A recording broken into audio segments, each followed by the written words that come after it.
کی دے پایا ہم کو سلام سرور کائنات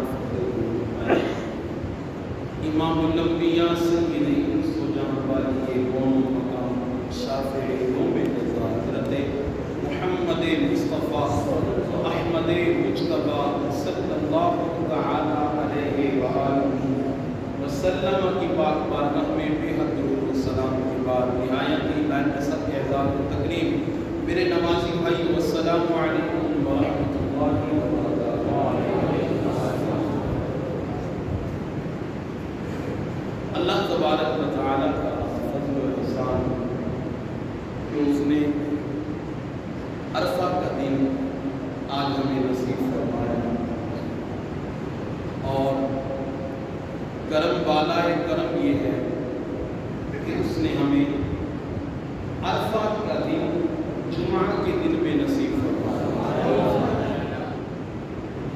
جمعہ کے دن رحمت خدا نچھاور ہو رہی ہوتی ہے، برس رہی ہوتی ہے، اور پھر جمعہ کے دن عرفہ آ گیا۔ پھر عرفہ کا دن تو سبحان اللہ یہ وہ دن ہے کہ رسالت مآب صلی اللہ علیہ وآلہ وسلم کا ارشاد گرامی ہے کہ اللہ تبارک و تعالی جتنا کرم جتنی مہربانی اپنے بندوں پر عرفہ کے دن فرماتا ہے کسی اور دن نہیں فرماتا۔ اتنا بڑا دن ہے یہ عرفہ۔ اللہ تبارک و تعالی خوش نصیب ہے کہ جنہوں نے عرفہ کا دن جو ہے وہ اللہ کی بارگاہ میں کعبۃ اللہ اور عرفہ کے جو ہے نا پہاڑے اللہ تبارک و تعالیٰ کی برگزیدہ مقامات پر جو ہے انہوں نے وہ بسر کی۔ بڑے خوش نصیب لوگ ہیں کہ جنہیں حج بیت اللہ نصیب ہوا۔ دعا کریں اللہ تبارک و تعالیٰ جتنے بھی دنیا سے حاجی حج کرنے کعبۃ اللہ پہنچے، اللہ کریم تمام کے حجوں کو اپنی بارگاہ میں قبول فرمائے۔ آواز بلند کہ آمین۔ اور اللہ کریم اس صدقہ سے ہمیں بھی اگلا سال حج کرنا نصیب فرمائے۔ بہترین اسباب پیدا کرنے والا وہ ہے، یا اللہ تو ہمارے لیے اسباب پیدا فرما، یا اللہ تو ہمیں بھی حج کرنے کی توفیق عطا فرما، یا اللہ تو ہمیں بھی صفا مروہ کی سعی نصیب فرما، ہمیں بھی آب زمزم کے جام نصیب فرما، مینا کا مقام مینا کا قیام نصیب فرما، وقوف عرفہ نصیب فرما، مزدلفہ نصیب فرما، یا اللہ موسم حج کی بہاریں نصیب فرما۔ دعا کریں اللہ ان مبارک دنوں میں ہمارے فلسطینی بھائی جو ظلم و ستم کا ایک عرصہ دراز سے شکار ہیں، یا کریم یا رحیم مولا ہمارے فلسطینی بھائیوں کو آزادی عطا فرما، فلسطینی بھائیوں کو فتح عطا فرما، سامعین عزیز عطا فرما۔ رسالت مآب صلی اللہ علیہ وسلم کا ہر عمل میرے نبی کی ساری زندگی صرف مسلمانوں کے لیے نہیں بلکہ پوری دنیا کے لیے آقا علیہ الصلوۃ والسلام کی زندگی مشعل راہ ہے۔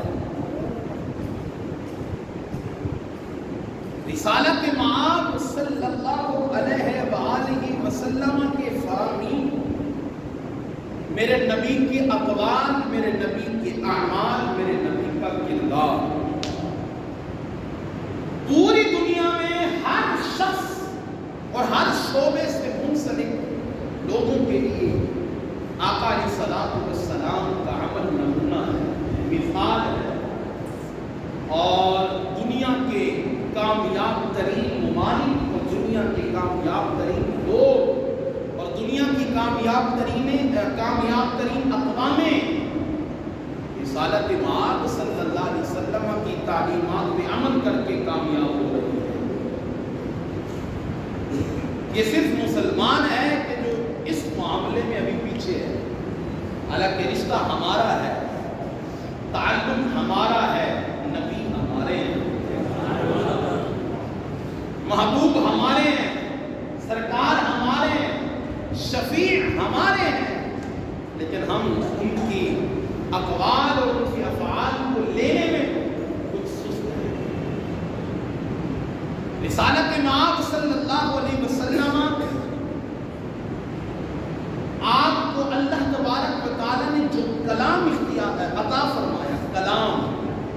جسے ہم قوت گویائی کہتے ہیں، انداز بیاں کہتے ہیں، انداز گفتگو کہتے ہیں، اللہ کریم نے آپ کو بے مثل و بے مثال جو بنایا تو آپ کے کلام کو بھی بے مثل و بے مثال بنایا۔ رسالت امام صلی اللہ علیہ وسلم جس ماحول میں اس دنیا میں تشریف لائے، عرب کا ماحول ہے، اور عرب کے بڑے بڑے شعراء جن کے نام کا ڈنکا بجتا تھا پوری دنیا میں، صرف عرب میں نہیں، پوری دنیا میں، امراء القیس وغیرہ، اس سے بھی اور بڑے بڑے شعراء ہیں، فرزدق ہو گیا، حسان ابن ثابت ہو گئے، اور بڑے بڑے شعراء، کچھ شعراء جاہلیون ہیں، کچھ شعراء اسلامیون ہیں، 6 طبقات شعراء کے، شعراء المخضرمون ہیں، کیا کیا میں ذکر کروں، تو 6 طبقات شعراء کے ہر طبقے کا شاعر، اس کا اپنا اپنا نام ہے پوری دنیا میں۔ لیکن جب سرکار دو عالم صلی اللہ علیہ وسلم اس دنیا میں تشریف لائے اور آقا علیہ السلام نے جب کلام فرمایا، شاعری نہیں فرمائی، میرے نبی نے صرف کلام فرمایا، یعنی گفتگو کی بات فرمائی، ارشادات بیان فرمائے، تو پھر حالت یہ ہے، میرے امام شاہ احمد رضا خان فاضل بریلی رحمت الرحمن، آپ اس وقت کے جو شعراء ہیں کہ جن کے سامنے میرے آقا نے اپنی پیاری ننھی زبان سے گفتگو فرمائی، حضور نے جب کلام فرمایا تو اس وقت جو شعراء، بڑے بڑے شعراء کی کیفیت تھی، میرے امام آپ قلم اٹھاتے لکھتے ہیں، آپ فرماتے ہیں تیرے آگے یوں ہیں دبے لچے فصحاء عرب کے بڑے بڑے، آقا تیرے آگے یوں ہیں دبے لچے فصحاء عرب کے بڑے بڑے، کوئی جان منہ میں زبان نہیں بلکہ جسم میں جان ہے۔ ایک ہوتا ہے نا کہ بندہ گونگا ہو گیا، حضور نے جب کلام فرمایا، اعلیٰ حضرت کہتے ہیں آپ نے ایسا کلام کیا، بڑے بڑے شعراء حیران ہو گئے، بڑے بڑے فصحاء حیران ہو گئے، ایسا لگتا تھا کہ یہ گونگے ہو گئے۔ کہا نہیں سرکار، میں کہتا ہوں بلکہ وہ مردہ ہو گئے، نہیں بلکہ جسم میں جان نہیں۔ سرکار دو عالم صلی اللہ علیہ وسلم کو اللہ نے ایسا کلام اور ایسی قوت گویائی عطا فرمائی۔ سرکار دو عالم صلی اللہ علیہ وسلم نے اپنی زندگی میں بے شمار خطبات ارشاد فرمائے، بے شمار نصیحتیں بیان فرمائے۔ رسالت امام صلی اللہ علیہ وسلم نے اس امت کو بہترین اقوال عطا فرمائے، لیکن سرکار دو عالم صلی اللہ علیہ وسلم نے حجۃ الوداع کے موقع سرکار نے جو خطبہ ارشاد فرمایا، وہ خطبہ میرے نبی کی ساری زندگی کا نچوڑ ہے، حضور کی تبلیغ اسلام کا نچوڑ میرے پیارے نبی کریم صلی اللہ علیہ وسلم کا خطبہ حجۃ الوداع ہے۔ سرکار دو عالم صلی اللہ علیہ وسلم نے چند منٹ کے خطبے کے اندر، جبکہ لاکھوں مسلمان میرے نبی پر لاکھوں جانیں نچھاور کرنے والے میرے کریم آقا کے سامنے موجود ہیں، اور میرے آقا نے جو چند منٹ کا خطبہ ارشاد فرمایا، وہ خطبہ نہ صرف اس وقت، نہ صرف اس وقت، بلکہ قیامت تک کے لوگوں کے لیے مشعل راہ ہے۔ میرے نبی نے پوری دینی تعلیم کو، پورا دین میرے آقا نے اس خطبے میں بیان فرما دیا، اور آج اسی خطبہ حجۃ الوداع کی چند باتیں جو میرے نبی نے ہمیں نصیحتیں کی، صرف اس وقت کے مسلمانوں کے لیے نہیں تھا وہ خطبہ، وہ ہمارے لیے بھی ہے، بلکہ ہمارے لیے کچھ زیادہ ہے، اس لیے کہ اس وقت کا مسلمان کامل مومن تھا، اس وقت کا مسلمان پکا مسلمان تھا۔ آج کا مسلمان نہ ادھر کا ہے نہ ادھر کا ہے،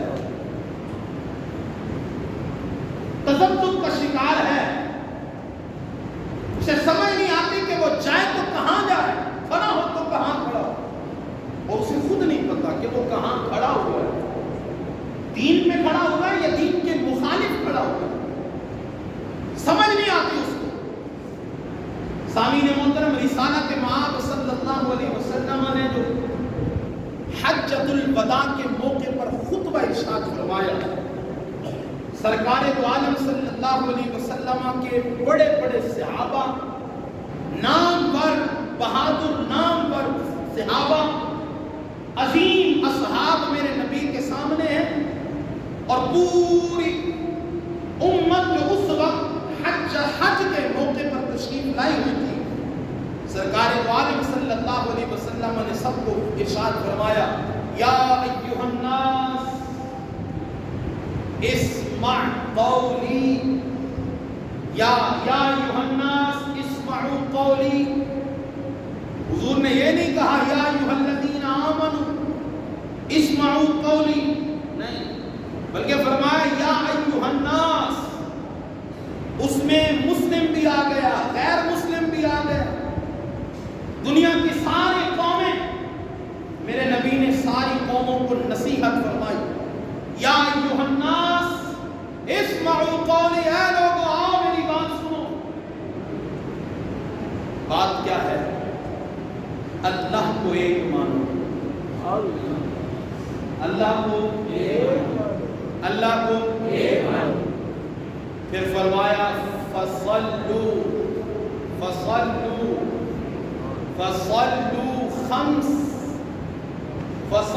خمسہ، کتنے؟ 5 نمازیں پڑھو۔ کتنی نمازیں؟ 5 نمازیں پڑھو۔ پھر فرمایا وصوموا وآتوا زکاتکم، روزے رکھو اور زکات ادا کرو۔ یہ کریم آقا صلی اللہ علیہ وسلم کا خطبہ شروع ہوا۔ سرکار دو عالم صلی اللہ علیہ وسلم نے سب سے پہلی جو بات ارشاد فرمائی، فرمایا اللہ کو ایک مانو، اللہ کے علاوہ کسی کو خدا نہ مانو، اللہ کے ساتھ کسی کو شریک نہ ٹھہراؤ،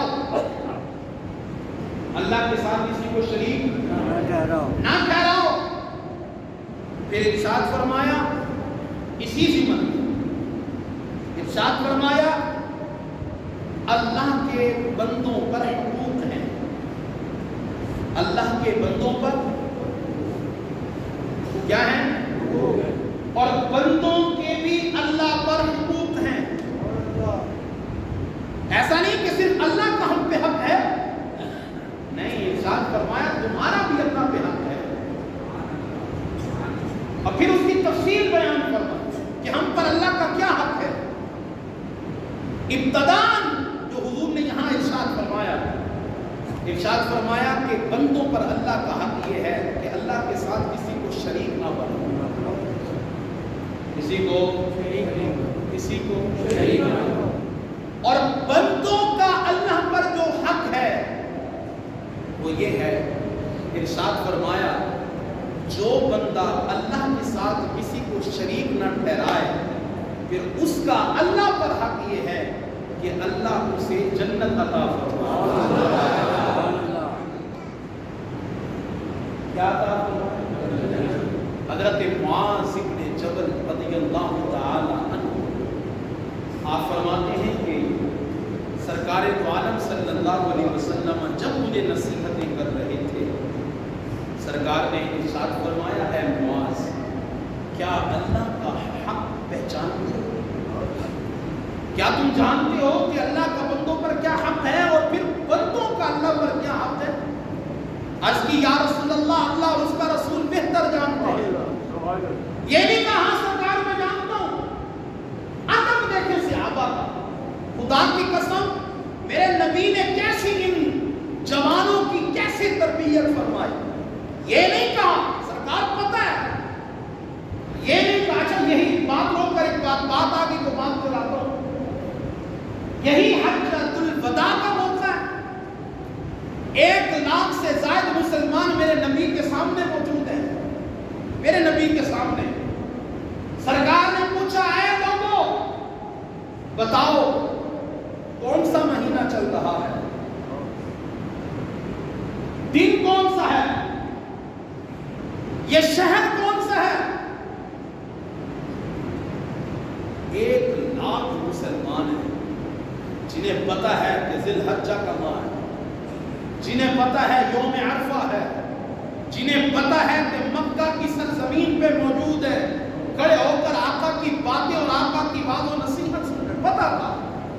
لیکن سرکار نے 3 سوال کیے، کون سا مہینہ، کون سا دن ہے، شہر کون سا ہے؟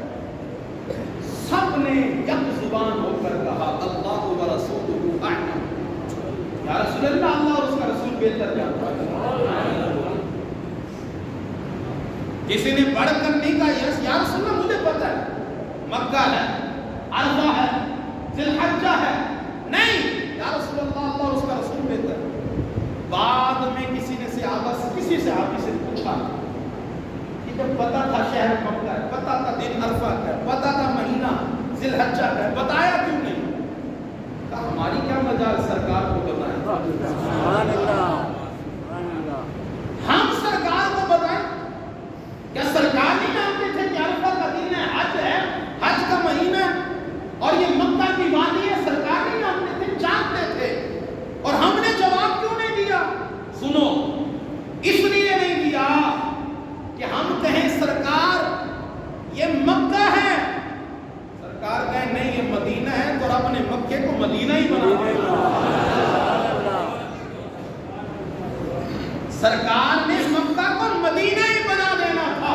ہم کہتے حج کا مہینہ، سرکار کہتے نہیں فلاں مہینہ تو وہی مہینہ ہو جاتا، اور ہم کہتے عرفہ کا دن ہے، سرکار کہتے نہیں عرفہ کا دن نہیں ہے، فلاں دن ہے، اور اب اس دن کو وہی دن بنا دیتا۔ ہماری کیا مجال کہ ہم سرکار کے آگے بات کریں۔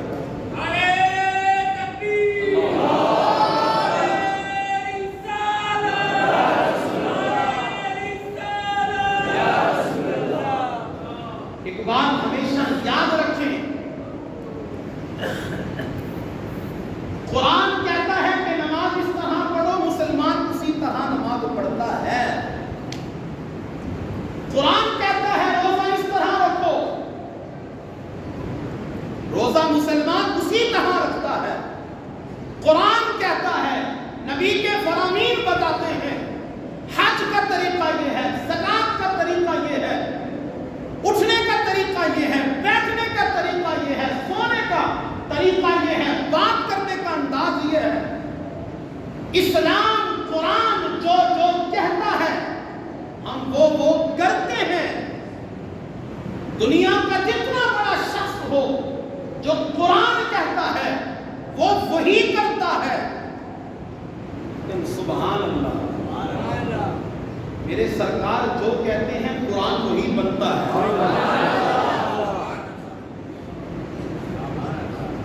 میرے نبی جو کہتے ہیں دین وہ بنتا ہے۔ آج بھی ہماری کیا مجال کہ حضور کے آگے کہیں یا رسول اللہ فلاں دن ہے۔ حضرت معاذ ابن جبل عرض کی یا رسول اللہ، اللہ کا بندوں کا اللہ پر کیا حق ہے، یہ اللہ اور اس کا رسول جانتے ہیں۔ پھر خود ہی وضاحت فرمائی، اے معاذ، اللہ کا بندوں پر حق یہ ہے کہ اس کے ساتھ کسی کو شریک نہ ٹھہراؤ، اور بندوں کا حق اللہ پر وہ یہ ہے کہ جب بندہ اللہ کے ساتھ کسی کو شریک نہیں ٹھہراتا تو پھر اللہ اسے جہنم سے بچا کر جنت کا داخلہ عطا فرماتا۔ کہیے سبحان اللہ۔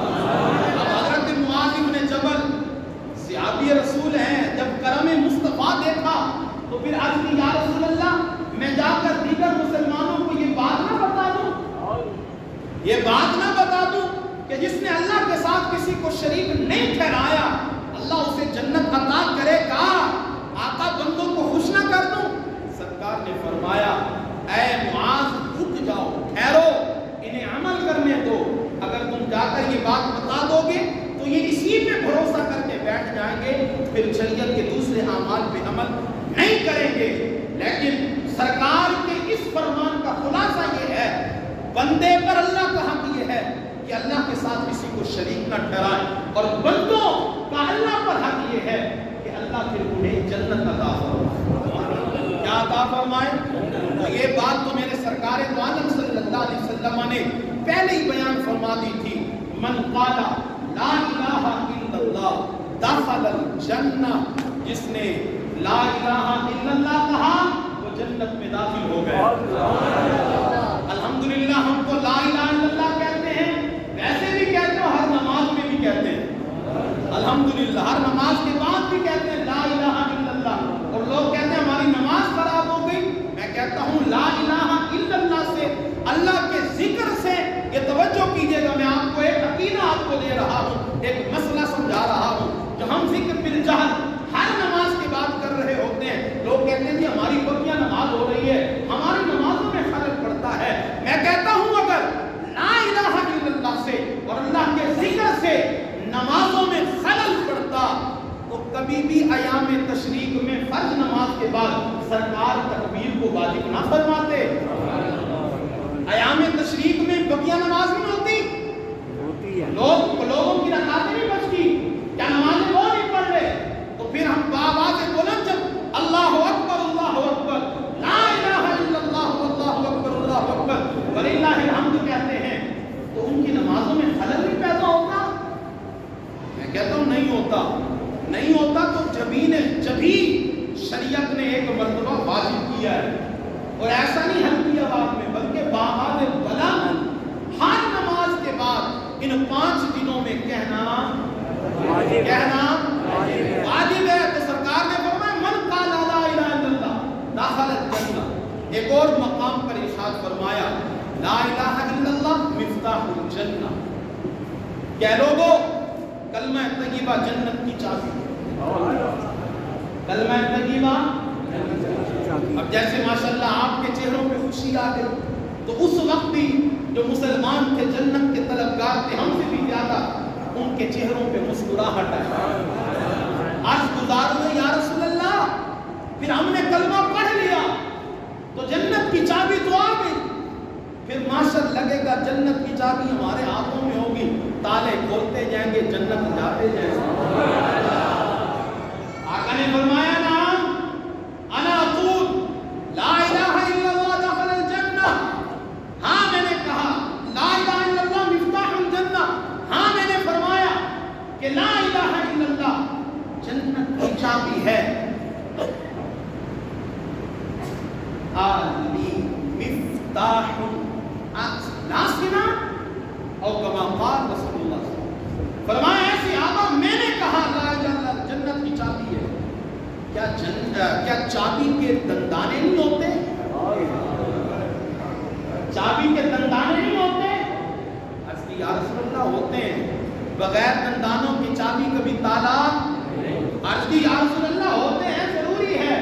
اب پھر سنو، لا الہ الا اللہ جنت کی چابی ہے، روزہ، حج، زکات، نماز، حج، یہ نیک اعمال جو شریعت نے بتائے، یہ اس چابی کے دندانے ہیں، یہ اس چابی کے، الحمدللہ چابی ہمارے ہاتھ میں ہے، ہمارے سینوں میں ہے، چابی ہمارے ہاتھ میں اور ہمارے، یاد رکھنا چابی کے دندانے اگر زنگ آلود ہو جائے تو تالا نہیں کھولتے، چابی کے دندانوں میں ہیر پھیر ہو جائے تو تالا، چابی نہیں کھولتی۔ تو میاں لا الہ الا اللہ ہم نے پڑھ لیا، چابی ہمارے ہاتھ آ گئی، اب نمازیں پڑھ کر، روزہ رکھ کر، حج ادا کر کے، زکات ادا کر کے، نیک اعمال کر کے اس چابی کے دندانوں کو مضبوط کیجئے، تاکہ یہ چابی آپ کی قبر میں بھی کام آئے اور یہی چابی آپ کی آخرت میں بھی کام آئے۔ آقا صلی اللہ علیہ وسلم نے خطبہ حجۃ الوداع میں فرمایا اللہ کا بندوں پر حق کہ وہ اللہ کا بندوں پر حق کہ بندے اللہ کے ساتھ کسی کو شریک نہ ٹھہرائیں، اور بندوں کا حق یہ ہے کہ اللہ ایسوں کو پھر جہنم میں نہ ڈالے بلکہ جنت میں ڈالے۔ دوسرا جو میرے آقا صلی اللہ علیہ وسلم نے ارشاد فرمایا لوگوں 5 نمازیں پڑھو۔ کتنی؟ یہ تو میرے آقا کا کرم ہے کہ 5 ہیں، ہونی تو 50 تھی۔ حیران ہوتا ہے آدمی کہ اگر 50 ہوتی تو بنتا کیا؟ یہ 5 نہیں پڑی جاتی۔ یہ تو اس سونے مکھڑے والے نبی کی شان اور ان کا کمال یہ ہے کہ روک لیتی ہے آپ کی نسبت تیر جتنے بھی ہم پہ چلتے ہیں، روک لیتی ہے آپ کی نسبت تیر جتنے بھی ہم پہ چلتے ہیں۔ یہ تو سرکار کا کرم ہے کہ 50 نمازیں نہیں ملی، 5 ملی ہیں، اور وہی 5 کہ جو ہم پوری نہیں کرتے۔ اور سرکار نے اپنی زندگی کا اہم حصہ خطبہ حجۃ الوداع، یہ میرے نبی کی زندگی کا آخری حج ہے، جب حضور خطبہ ارشاد، اس لیے اس کو خطبہ حجۃ الوداع کہتے ہیں۔ اس کی وجہ یہ ہے کہ سرکار نے اسی موقع پر فرمایا لوگوں میری بات سنو، ہو سکتا ہے کہ اس کے بعد یہاں پھر میری تم سے کبھی ملاقات نہ ہو۔ یہ میرے آقا کا آخری خطبہ، خطبہ حجۃ الوداع یعنی آخری حج، جب میرے آقا امت کو خطبہ ارشاد فرما رہے ہیں، اس میں ارشاد فرما رہے ہیں لوگوں 5 نمازیں پڑھو۔ کتنی؟ کتنی؟ کتنی؟ 5 نمازیں پڑھو۔ اور ہم کتنی پڑھتے ہیں؟ یاد رکھنا، یاد رکھنا۔ یہاں بات روک کر آگے اسی بات کو چلاتا ہوں۔ سرکار دو عالم صلی اللہ علیہ وسلم نے ارشاد فرمایا نماز پڑھنے والے سے اللہ راضی ہو جاتا ہے۔ اللہ نماز پڑھنے والے سے اللہ، انسان گناہگار ہے، گناہ ہو جاتے ہیں، گناہوں میں مبتلا ہے، گناہ کر بیٹھتا ہے، لیکن یار انسان نیکیاں کر کے اپنے گناہ معاف تو کرائے نا، گناہ معاف تو کرائے۔ اور پھر سب سے بڑی بات، سب سے بڑی بات، سب سے بڑی بات، میرے نبی کی امتیوں، میرے آقا کے ہم پہ کتنے احسان ہیں، ہیں یا نہیں ہیں یا نہیں ہے؟ سرکار کی ساری زندگی ہمارے لیے احسان ہے۔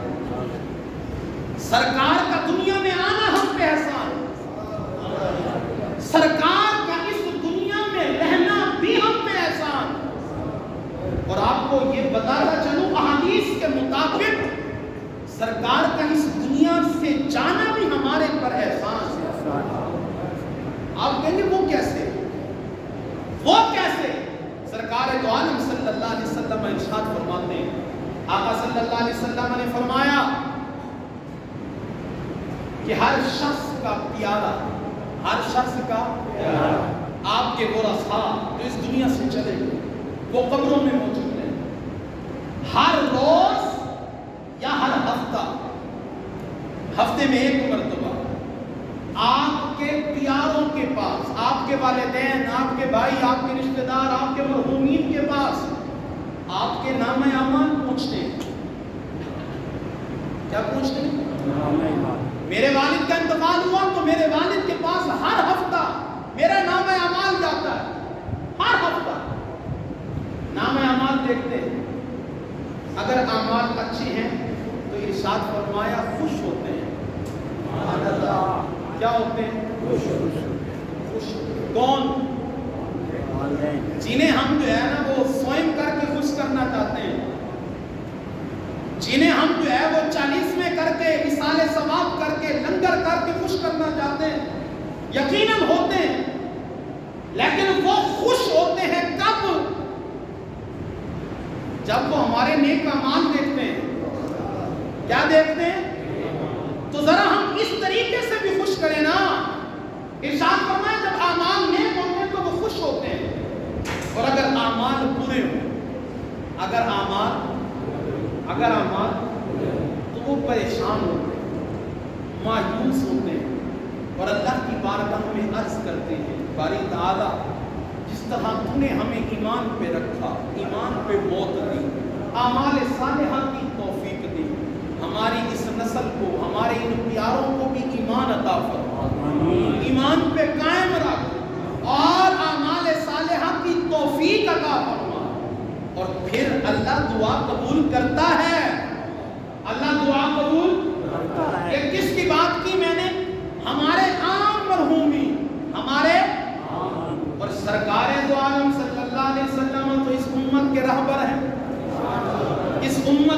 نبی ہیں، لجپال نبی ہیں، میرے سرکار کے پاس پوری امت کا نام اعمال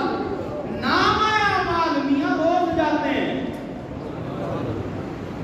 روز جاتے ہیں، یعنی سرکار میرا بھی نام اعمال پڑھ رہے ہیں، آپ کا بھی، ہم سب کا بھی پڑھ رہے ہیں۔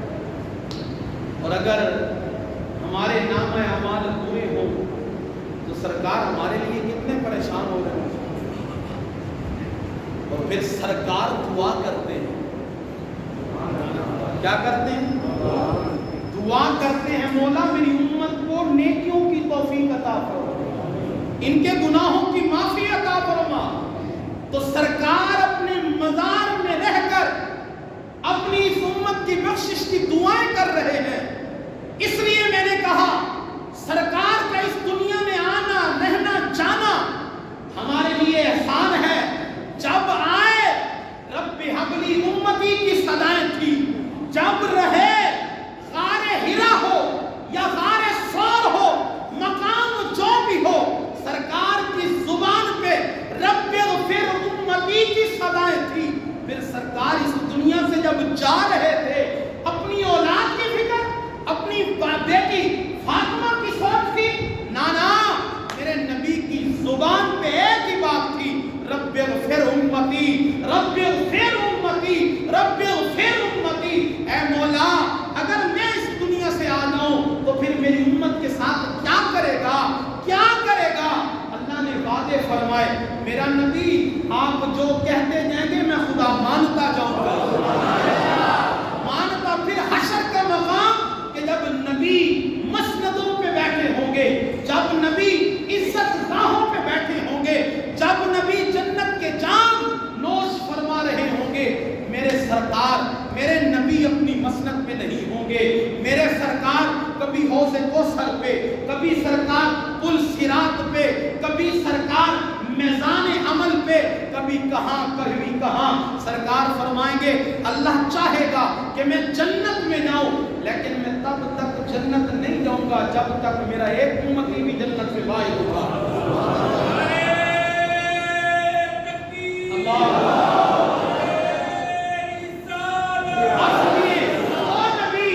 کہ جن کی ساری زندگی ہم پر احسان ہے، ہم پر، اس نبی نے کہا لوگوں میری آنکھوں کی ٹھنڈک نماز میں ہے، میری آنکھوں کی ٹھنڈک نماز میں ہے، یعنی اس کا رخ بدلوں، نماز میری آنکھوں کی ٹھنڈک ہے، نماز میری آنکھوں کی ٹھنڈک۔ اچھا یہ بتائیں کون چاہتا ہے کہ قبر سنور جائے؟ ماشاءاللہ ساری، ہم سب بھی چاہتے ہیں یار، کس کو مار کھانے کا شوق ہے، اور وہ بھی فرشتوں کی مار، اللہ وہ بھی عذاب قبر۔ میری آپ ہم سب کی خواہش ہے کہ قبر ٹھنڈی ہو جائے، قبر سمر جائے، آخرت سمر جائے، قبر میں رسول آ جائیں۔ اور یاد رکھنا ہماری قبر، آپ کی کیا سوچ ہے، ہمارے اعمال سے سمرے گی؟ ہاں، اعمال سے قبر سمجھتی ہے، پر میاں ہمارے اعمال ہی کہاں ہیں؟ کہاں ہیں ہمارے اعمال؟ نمازیں ہیں تو وہ ٹکرے ہیں، نیکیاں ہیں تو اس میں جو ہے وہ ریاکاری ہے، ہمارے اعمال ہیں کہاں؟ تو قبر سمرے گی کب؟ جب سرکار آئیں گے۔ سرکار آئیں گے کا مطلب یہ ہے کہ جب سرکار سفارش فرمائیں گے، اور اگر سرکار آ جائیں یہ کوئی بڑی بات نہیں ہے، سرکار آ سکتے ہیں۔ قبر تب سمرے گی جب سرکار آئیں گے، اور سرکار کب آئیں گے؟ کہ جب ہم نے بھی سرکار کو خوش کیا ہوگا۔ اب ہم تو سرکار کو خوش نہیں کر رہے، حضور کی آنکھوں پر ٹھنڈک ہم نہیں پہنچا رہے، اور پھر ہم یہ چاہتے ہیں کہ سرکار قبر میں آئیں گے اور غارے نیارے ہو جائیں گے۔ نہیں بھائی، میرے نبی نے اپنا عظیم خطبہ اس میں ارشاد فرمایا کہ نماز پڑھو 5 نماز۔ کتنی نمازیں؟ تو میاں ہم نماز جب پڑھتے ہیں اعمال کے لحاظ سے ہم بلندیوں پہ جاتے ہیں، اس لیے یاد رکھنا ہر نبی نے معراج کی ہے، ہر ہر نبی نے معراج کا انداز مختلف ہے، لیکن معراج ہر نبی کو حاصل ہے۔ آدم تا عیسیٰ روح اللہ، ہر نبی کو معراج حاصل ہے، مگر انداز اور ہے۔ حضرت آدم کا جنت میں جانا آدم کی معراج ہے، پھر دنیا میں آ کر رب کا کرم برسنا یہ حضرت آدم کی معراج ہے۔ شارٹ کر رہا ہوں، حضرت موسیٰ کا کوہ طور پہ جا کر رب سے کلام کرنا یہ ان کی معراج ہے۔ ہر نبی کو معراج ہوئی، ہر نبی کو انداز الگ ہے۔ وہ الگ بات ہے کہ ہمارے سرکار کو جو معراج ہوئی اللہ نے اپنا دیدار کرا دیا، وہ ایک الگ بات ہے کہ انداز جب ادھر آیا تو پھر رب کا انداز بھی بدل گیا۔ آدم کا روح اللہ معراجیں کرائی مگر دیدار نہیں کرایا، سرکار کو معراج کرائی دیدار کرا لیا۔ سارے نبیوں نے معراج کی مگر کہیں پر یہ نہیں کہا گیا کہ فلاں امت نے بھی معراج کی، کسی جگہ پر بھی نہیں ہے۔ اور کنتم خیر امہ، اللہ نے فرمایا نا تم بہترین امت ہو۔ جب بہترین امت ہے پھر اس کا کرم دیکھیے، جو بندہ 5 وقت کی نماز پڑھتا ہے دن میں 5 مرتبہ معراج کرتا ہے۔ کیا کرتا ہے؟ فرمایا الصلاۃ معراج المؤمنین، نماز مومنوں کے لیے، نماز مومنوں کے لیے معراج ہے میاں معراج۔ رب آپ کو معراج کرانا چاہتا ہے اور آپ ہیں کہ ہم ہیں کہ زمین پہ دھنسے جا رہے ہیں، زمین میں دھنسنے کی کوشش کر رہے ہیں۔ تو اللہ تبارک و تعالیٰ کے بندو، اللہ کے محبوب نے حجۃ الوداع کے موقع پر ارشاد فرمایا کہ نمازیں پڑھو 5، نمازیں پڑھو 5، نمازیں پڑھو 5 نمازیں۔ اب 5 نمازیں ہم پہ فرض ہے، اور سرکار دو عالم صلی اللہ علیہ وسلم نے یہ بھی کہہ دیا کہ نماز میری آنکھوں کی ٹھنڈک ہے۔ اب دیکھنا دیکھنا ہے کہ کون نمازیں پڑھ کے سرکار کی آنکھوں کو ٹھنڈک پہنچا رہا ہے۔ اگلی بات سرکار دو عالم صلی اللہ علیہ وسلم نے جو ارشاد فرمائی، سرکار دو عالم صلی اللہ علیہ وسلم نے ارشاد فرمایا کہ تمہیں کسی کو کسی پر کوئی فوقیت نہیں، کسی کو کسی پر کوئی فوقیت نہیں ہے۔ سرکار دو عالم صلی اللہ علیہ وسلم نے فرمایا یا ایھا الناس ان اللہ واحد، ان اللہ، یا فرمایا ان معبودکم واحد وآباءکم واحد۔ ارشاد فرمایا لوگوں، اللہ یعنی تمہارا معبود، تمہارا مسجود، تمہارا خالق، تمہارا مالک ایک ہے۔ کتنے؟ ایک۔ اور پھر فرمایا تمہارے آباء و اجداد بھی ایک جیسے ہیں، ایک جیسے۔ کسی عربی کو اجمی پر، اجمی کو عربی پر، گورے کو کالے پر، کالے کو گورے پر، چلنے والے کو لنگڑے پر کوئی فوقیت حاصل نہیں ہے، کوئی فوقیت حاصل نہیں ہے، فوقیت نہیں ہے۔ مطلب کیا ہے؟ دین ہمیں یہ بتاتا ہے کہ ہم سب برابر ہیں، ہم سب کوئی رنگ کا کالا ہے تو وہ چٹے کے برابر ہے۔ گورا یہ نہ سمجھے کہ میں اس سے بڑھ کر ہوں، میں اس سے اعلیٰ ہوں کہ گورا ہوں، نانا، کالا ہو گورا ہو، امیر ہو غریب ہو مسکین ہو کوئی بھی ہو، سب ایک صف میں ہیں، سب برابر ہیں، سب برابر۔ سرکار دو عالم صلی اللہ علیہ وسلم کی بارگاہ میں ایک شخص حاضر ہوتا ہے، رنگ کا کالا ہے، دنیا اسود کے نام سے جانتی، اسود، کافر ہے، کافر، اور کافر اپنی مجلس میں اسے نہیں بیٹھنے دیتے کہ رنگ کا سیاہ، رنگ کا کالا ہے، قریب نہیں آنے دیتے۔ اب کافروں سے پریشان ہوا، جب دنیا سے پریشان ہو جاؤ تو پھر سرکار کے قدموں میں آ جاؤ۔ خدا کی قسم ہر پریشانی کا حل یہاں ہے، ہر پریشانی کا حل یہاں ہے، ہر پریشانی۔ کافر ہے کافر،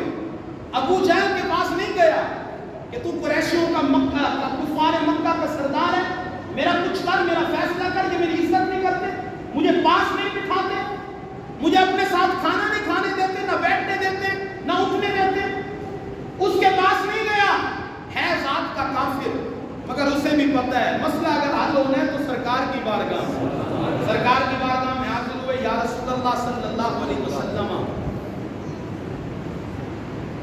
اگر میں کلمہ پڑھ کے مسلمان ہو جاؤں تو آقا میرے ساتھ کیسا معاملہ ہوگا؟ سرکار نے فرمایا بیٹھو، پوچھتے ہو کلمہ پڑھو مسلمان ہو جاؤں تو کیا معاملہ ہوگا؟ جیسا ابو بکر و عمر کے ساتھ ہوا تمہارے ساتھ بھی ویسا ہوگا۔ یہ میرے دین کا حسن دیکھیے، سرکار نے کہا جو عزت ابو بکر کی ہے، جو عزت بحیثیت مومن عمر کی ہے، جو عزت بحیثیت مومن عثمان غنی کی ہے، علی المرتضیٰ کی ہے، طلحہ و زبیر کی ہے، انصار کی ہے، مہاجرین کی ہے، جس کی جو عزت ہے، اے شخص اگر تو بھی کلمہ پڑھتا ہے عزت تجھے بھی ویسے ملے گی۔ اگر پہلی صف میں تو پہلے آ جاتا ہے، یہ میرے آقا کے الفاظ ہیں، پہلی صف میں تو پہلے آ جاتا ہے تو پہلی صف میں کھڑے ہونے کا حق تیرا ہے۔ اگر عمر بعد میں ہے تو عمر پیچھے، ابو بکر بعد میں تو ابو بکر پیچھے، علی بعد میں تو علی پیچھے۔ یہ نہیں کہ علی میرے نبی کے کزن تو وہ آگے آئیں گے، ابو بکر میرے نبی کے سسر تو وہ آگے آئیں گے۔ نہیں، ارشاد فرمایا کہ اسلام مساوات برابری کو بیان کرتا ہے۔ جس نے کلمہ پڑھا، جس کو کلمہ پڑھنے والے کی کلمہ پڑھنے کی وجہ سے جو عزتیں ملی، بعد میں کلمہ پڑھنے والے کو بھی ویسے ہی عزت ملے گی، ویسے ہی۔ اب وہ شخص کھڑا ہوا، اس نے عرض کی یا رسول اللہ ساری زندگی تباہی میں گزاری، ساری زندگی بربادی میں گزار بیٹھا، آقا اگر اسلام اتنا ہی خوبصورت ہے، اسلام اتنا ہی شاندار ہے تو لیجئے کلمہ پڑھائیے پھر اپنا غلام بنا لیجئے۔ یہ ہمارے اسلام کا حسن ہے، مساوات۔ ہاں مساوات، آپ نمازوں میں کتنا حسین معاملہ دیکھتے ہیں۔ اگر پہلی صف میں غریب آ گیا تو حق اسی کا ہے، اگر وقت کا بادشاہ بھی آ گیا تو وہ پیچھے ہی کھڑا ہوگا۔ ہاں وہ پیچھے کھڑا، یہ نہیں کہ جی آئے ہیں آگے ہیں اور جو کھڑا اس کو پیچھے بگا دے، یہ اسلام کا حسن نہیں ہے۔ اور آج میری یہ یاد رکھنا، یہ مسئلہ سمجھتے چلے، مسجد کے اندر امام و مؤذن کے علاوہ چونکہ ان کی مجبوری ہے، انہوں نے اس مسجد پہ کھڑا ہونا ہے، ان کی ڈیوٹی ہے، امام و مؤذن کے علاوہ کسی کے لیے کوئی جگہ منتخب نہیں ہے، کوئی جگہ منتخب نہیں۔ جو جہاں آ کے بیٹھ جائے، جو پہلے آئے گا وہ پہلے پائے گا، وہ بچہ ہو وہ بڑا ہو، بچے سے مراد سمجھدار بچہ۔ اس لیے امیر ہو، غریب ہو، کالا ہو، گورا ہو، جیسا ہو، جیسے ہم امیروں کو عزت دیتے ہیں، جیسے ہم شہنشاہوں کو عزت دیتے ہیں، بندہ مسلمان ہو تو اسے ویسے عزت دو۔ اچھا پھر لازمی نہیں ہے کہ بندہ مسلمان ہو اسی کو عزت دینی ہے۔ ہمارا دین تو غیر مسلموں کے ساتھ بھی اعلیٰ اخلاق کرنے کو حکم ارشاد فرماتا ہے، تو پھر مسلمانوں کا درجہ تو اوپر ہے۔ ہاں سنیے، فوقیت حاصل ہے، گورے کو نہیں ہے، کالے کو نہیں ہے، عربی کو اجمی پر نہیں ہے، فوقیت حاصل ہے، مگر کس کو؟ ارشاد فرمایا ان اکرمکم عند اللہ اتقاکم، اگرچہ تمہارے نزدیک مال و دولت عزت کا سبب ہے، لیکن قرآن و دین کہتا ہے اللہ کے نزدیک وہی عزت والا ہے جو جتنا بڑا متقی ہے۔ تقوی میں آپ کا معیار جتنا بنتا جائے گا، اللہ کے ہاں آپ اتنے عزت دار ہوتے جائیں گے۔ تو یہ وہ چند باتیں، بہت بڑا خطبہ ہے میرے نبی کا حجۃ الوداع، یہ چند باتیں میں نے آپ کے گوش گزار کی جو حضور صلی اللہ علیہ وسلم نے خطبہ حجۃ الوداع میں بیان کی۔ میرے عزیز نمازی بھائی، ان باتوں پہ عمل کیجیے۔ میں نے کیا کہا؟ سرکار کی ساری زندگی کا نچوڑ، پورے دین کا حسن حضور کے اس خطبے میں موجود ہے، اور اسی حسن کی چند کرنیں میں نے آپ پہ بکھیری ہیں۔ اللہ تبارک و تعالیٰ مجھے آپ تمام کو عمل کی توفیق عطا فرمائے۔ تشریف رکھیں۔ کل عید کا موقع ہے، الحمدللہ گئی الحمدللہ۔ تو جس طرح ارشاد فرمایا گیا کہ دین مساوات برابری کو پسند کرتا ہے، آپ نے کل برابری کو پسند کرنا ہے، برابری میں عمل کرنا ہے۔ یہ نہیں ہے کہ اگر جاننے والا امیر ہے تو اس کو شام پر بھر کے گوشت بھیج دینا ہے، اور جو غریب دروازے پہ آ گیا تو اس کو پہلے تو دھتکارنا ہے، ڈانٹنا ہے۔ 4 بار آئے گا تو گوشت ملے گا، وہ بھی 3-4 روٹیاں، کہ اگر 10 گھروں سے لے گا تو پھر جا کے اس کے بچے گوشت کھا پائیں۔ خدا کے لیے ایسا نہ کریں، ایسا نہ کریں۔ میں نے پچھلے جمعے میں بھی جو قربانی کا مقصد تھا اسے بیان کیا تھا کہ قربانی کا سب سے بڑا مقصد وہ غربا جو سارا سال گوشت نہیں کھا سکتے۔ یار ایسے بھی تو لوگ ہیں نا جن کو گوشت نصیب نہیں ہوتا، اس موقع پر ان کے گھروں تک گوشت پہنچائیں، بجائے اس کے کہ لوگوں کو لائنیں لگوا کر لوگوں کو ذلیل کریں، عزت کے ساتھ ان کے گھروں تک گوشت پہنچوائیں۔ اور یہ یاد رکھنا، ہاں آپ غربا کو گوشت دے کر کوئی احسان نہیں کر رہے۔ کوئی سمجھ رہا ہو جی میں تو احسان کر رہا ہوں، کوئی احسان نہیں ہے آپ کا، یہ آپ پر دین نے لازم کیا ہے، دین کا حکم ہے، شریعت کا حکم ہے، آپ شریعت کے پابند ہیں۔ آپ بندوں پہ احسان نہیں کر رہے جی میں نے تجھے کلو گوشت دے دیا تو میں بڑا محسن ہوں تیرا، اب آ جا یہ کام کر دو۔ نہیں نہیں نہیں نہیں، آپ کوئی احسان نہیں کر رہے۔ اور اگر دینا ہی ہے اللہ کی رضا کے لیے تو اچھے انداز سے دیجیے اور ٹائم سے دیجیے۔ کب دیجیے؟ کب دیجیے؟ اکثر لوگ ایسے کرتے ہیں، بڑی معذرت کے ساتھ، اکثر لوگ گوشت تب دیتے ہیں جب شام ہو جائے، اپنے کھانے پینے سے فارغ ہو جائے تب غریبوں کے یہاں پہنچاؤ۔ نہیں، ایسے لوگ بھی ماشاءاللہ ہیں، ابھی گوشت بننا شروع ہوتا ہے اور وہ اس سے بانٹنا شروع ہو جاتے ہیں، ادھر بنا ادھر فارغ اور ادھر لوگوں کے گھروں میں پہنچا دیتے ہیں۔ اور یہی حسن ہے یار، میرا بچہ اگر 11 بجے 12 بجے وہ گوشت قربانی کا کھا سکتا ہے تو کیا غربا کے بچوں کا حق نہیں ہے؟ نہیں ہے؟ اس لیے ذرا اپنے آپ کو چینج کیجیے، اسلامی تعلیمات پہ اپنے آپ کو لائیں، اسلام کو فالو کریں، اسلام کے صحیح معنوں میں عمل کریں۔ اللہ تبارک و تعالی عمل کی توفیق عطا فرمائے۔ انشاءاللہ کل عید الاضحیٰ کی نماز 6:30 پر ادا کی جائے گی۔